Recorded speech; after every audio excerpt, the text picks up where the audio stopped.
Well, I spoke too soon. The case literally just arrived as I was finishing off fitting that NVMe drive. So let's have a look at it. See that static then of that plastic? Now that's very nice. Nice and minimalistic.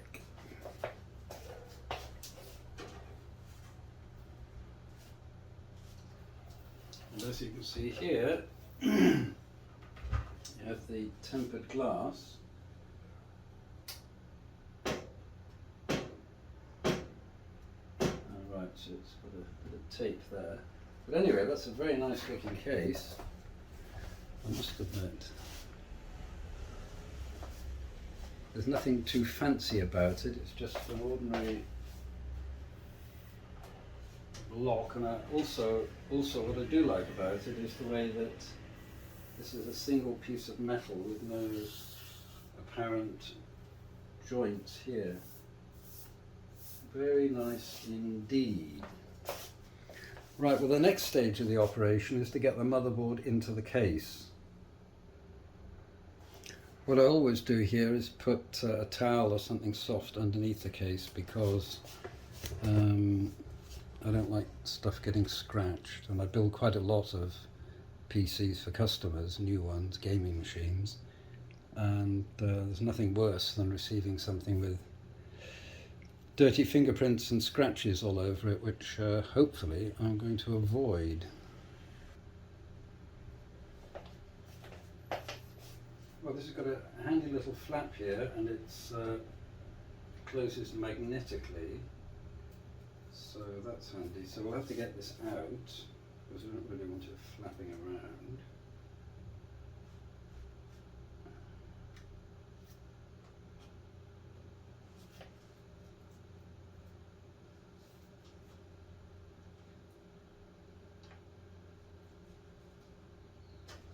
There you go, that's out.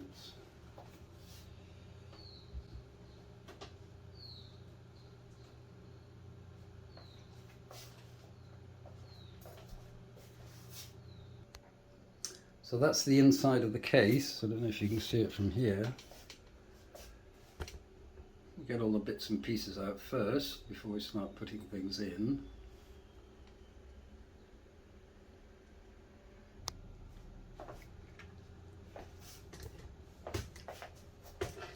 So they have the reverse side of the case where all the cables are held, and hopefully it's got some decent cable management, although in this build there won't be very many cables at all because we haven't got any disk drives being connected.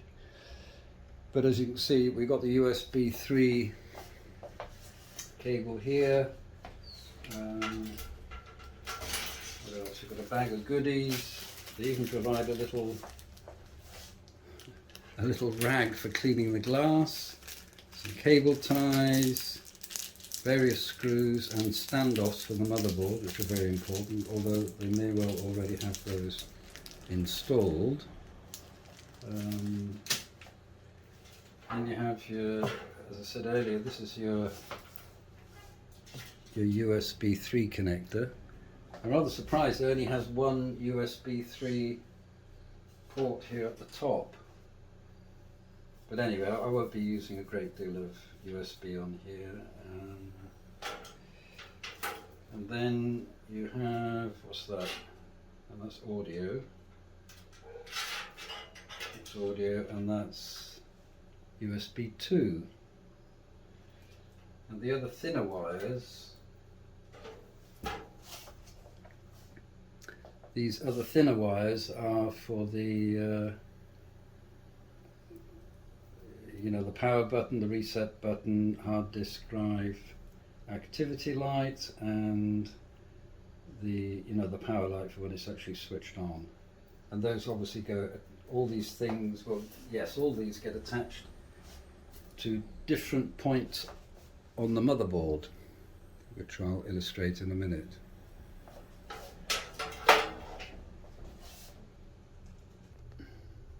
Well, looking a bit more closely, I see that the the case is already fitted with a number of standoffs. I'll just have to double check that there's the right amount there. I think there probably are, but either way they can be moved around and fitted, you know, to suit the actual motherboard.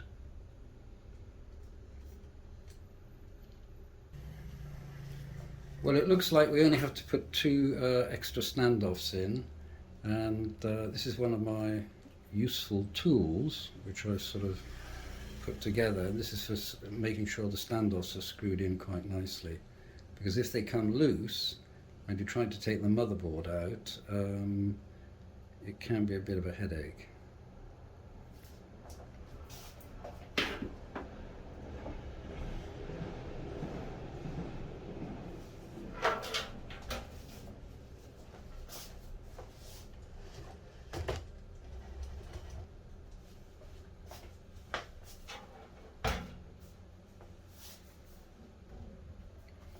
Right, the 2 standoffs that we need, there's one here, and just screw them in hand tight to start with. There's one there, and another one here.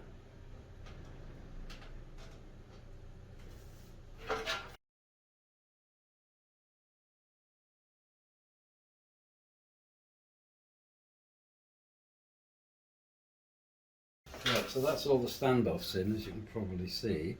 Another handy way just to ascertain that you've where to actually put the standoffs is by matching up the motherboard, and as you can probably see, you've got these holes here. 1, 2, 3, 4. Sorry, 1, 2, 3. 4, 5, 6, there's one under there, 7, 8. So you've got 8 holes required, 8 standoffs required. 1, 2, 3, 4, 5, 6, 7, 8. So that's it. Now what we need to do is to fit the I/O plate, which is this, which goes in the back.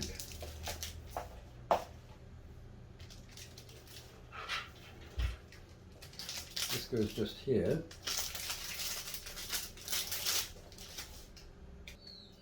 Right, so here's the back plate, but obviously it needs to be the right way around, which is this.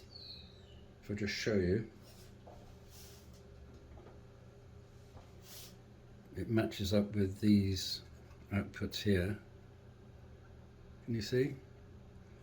I've never seen the keyboard thing right in the center, and I'm not sure what that tiny little black knob is at the back. Could be something to do with the BIOS.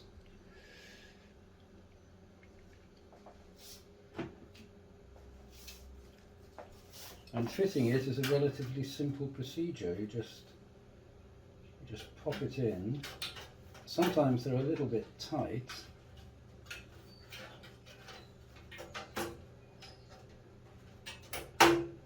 I mean, it's a press fit, really. That's it.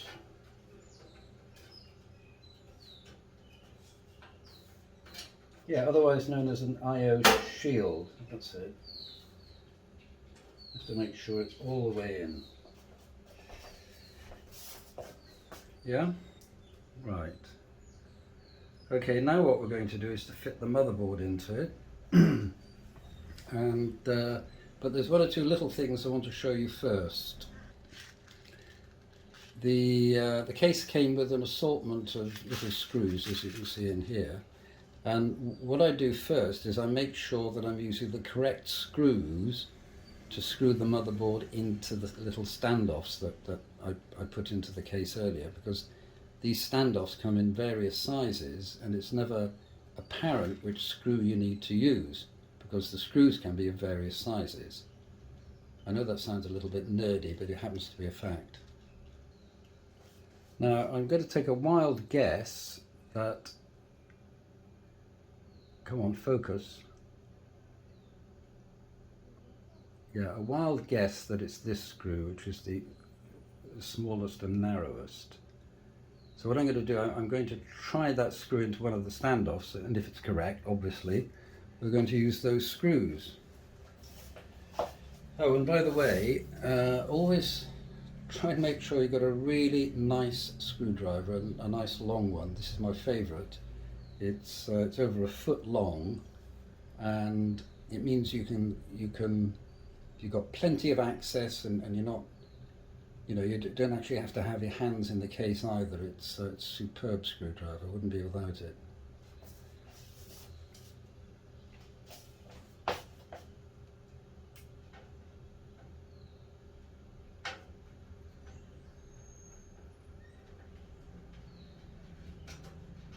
Yeah, so that's the right screw. Fine, so we know exactly what screws to use.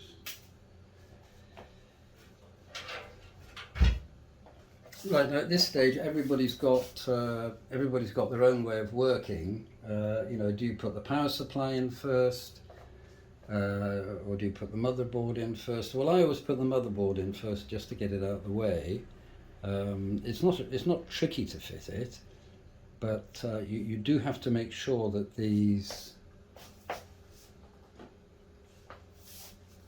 outputs line up correctly, and there is a little bit of force required to press it against the I/O plate at the back.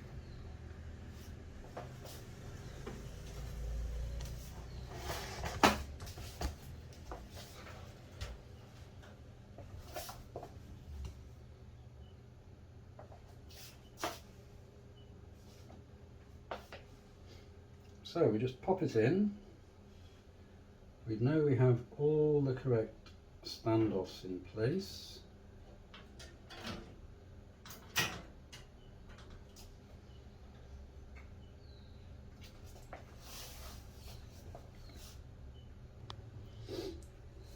So that's the motherboard sort of in position before actually screwing it in and making sure it's all firm against the I/O plate at the back.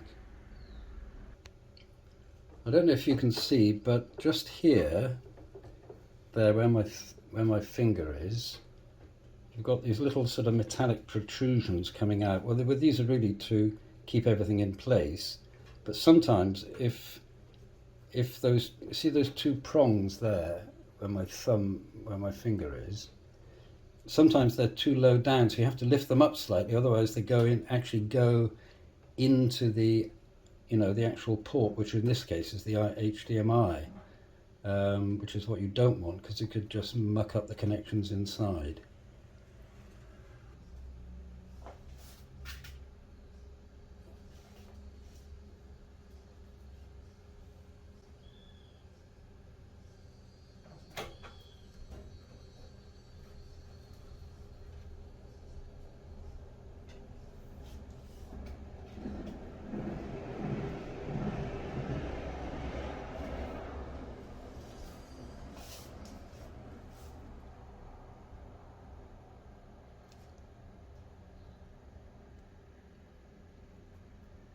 Yes, as you can see, the screwdriver's got a very slightly magnetic head, so it just makes life a lot easier when you're putting a screw in place.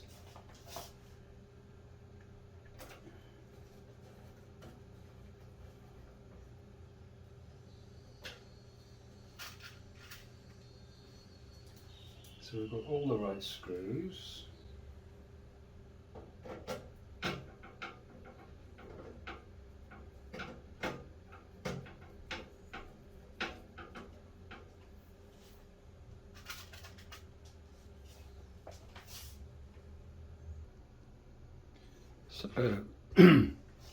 So that's the motherboard fitted into place, and it actually makes the motherboard look pretty big in comparison to the rest of the case, which is a bit surprising. So you've got your heatsink, your NVMe, your memory, your backplate here with all the outputs, and what we're going to do now is fit the cables for the on-off switch, reset, hard drive indicator light, that kind of thing, and the USB cables. Very straightforward. So what we're going to do is to put those cables through those two holes at the bottom of this plate here, so we get everything looking nice and tidy and neat.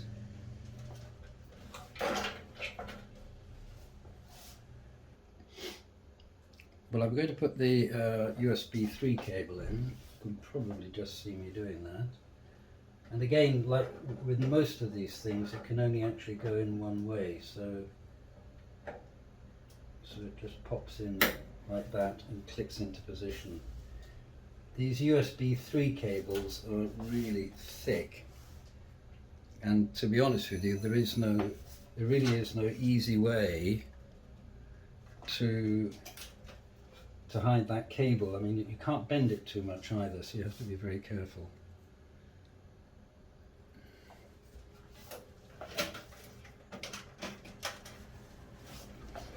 Now just here, it's probably can't see everything, but down here is the I/O for the front connectors. In other words, the on-off switch and everything else.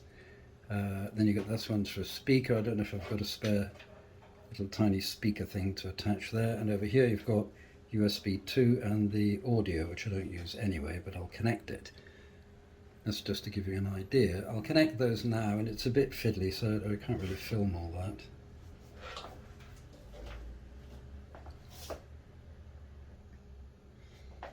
I'm a particular fan of cable management, and most new cases nowadays do that very well. So what we do is we bring these tiny little connectors up through this hole here. Okay, you can probably see that. And then I plug them into these really small connectors. I'd have to get in really close to show you how to do that, but if you have a look at the manual, it will show you, and I'll get up close once I've connected them. There you go. In the manual, you'll see there where it says system panel header, just here, that's how they go in.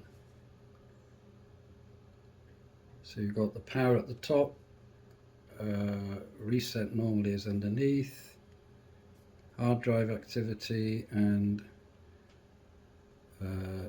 well, not activity, but power on light, just there.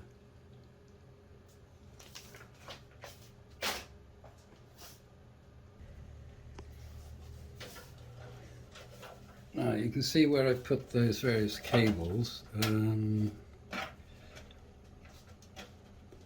Just here you've got the power on, the LED light for on, and underneath the hard drive activity light, USB 2 and audio for the front panel, and obviously that's a USB 3, and that's the case cables taken care of.